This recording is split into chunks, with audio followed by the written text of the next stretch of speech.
Hello, I'm Raji. Thank you for joining me. Anyway, hello, I'm Raji. Namaste. I'm going to show you some preparations for arm balancing, or preparations and the beginnings of some of the arm balance practices.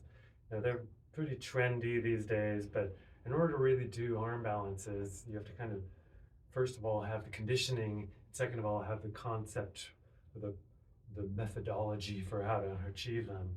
And then you realize at a certain point, if you have those two things, they're not really as hard as they look.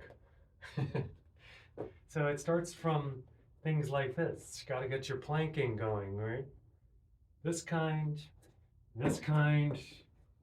regular plank, forearm plank, got to be stable in your shoulders. And then also things like this. You can just follow along like this. Your plank to downward dog. It's a little gentle deltoid action. All right. So you got to stabilize. And then, of course, we have plank chaturanga. Right? And now, could you go chaturanga to downward dog? That's not easy, right? So you usually go chaturanga, upward dog, and then we go to downward dog. That's so much easier. Now you could also do the double dip. Here you go. Plank, chaturanga, upward dog, chaturanga, downward dog. Now, that little, so it's the deltoids and triceps that you're working there, right? So if you want to just go purely into a deltoid tricep press from the downward dog, you could do it two different ways. One is exhale, elbows out to the sides and straighten, sides and straighten. However, from a yoga point of view, usually we like to align things so the elbows are in, not out. So the shoulders stay in their proper positioning rather than rotating in, right? So you want to keep this upper arm rotating out. Therefore, go from your downward dog and bring your elbows towards the floor, straight down, and then up, down, and then up. Okay, those are some basic exercises for developing your strength. Now, I'll show you the beginnings of learning some of this engagement for arm balancing, okay?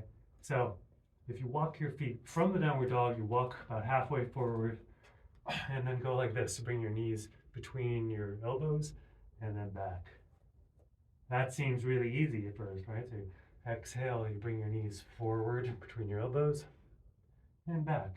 Inhale, exhale forward, inhale back.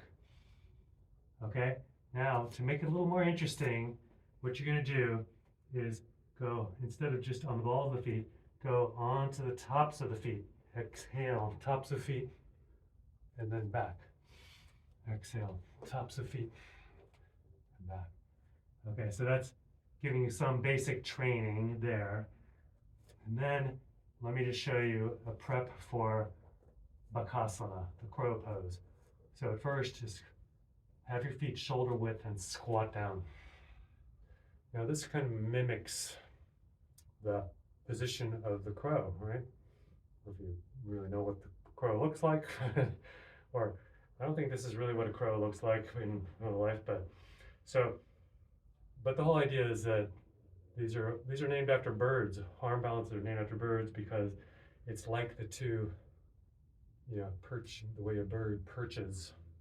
So basically, if you can feel this position, then what you're going to do is mimic. Now, some people in the beginning, it's good to get this feeling of the shin across the upper arm. Later, as you get more advanced, it's more knee against the upper arm, right? So you can decide which one you are right now. So you lift a little bit. Right now I'm doing the easier one where the shins are going across the upper arm, and you just go onto the tippy toes and lean out. Heart forward. See if you can float your feet. Now, if that's pretty doable, then try it like this. You gotta get your hands set, work those muscles, and lean your knees into your armpits or right against your tricep muscles, and then float your feet. Try to pull feet up, try to straighten your arms, and there you have it, your first, maybe your first. So, thank you so much. Namaste.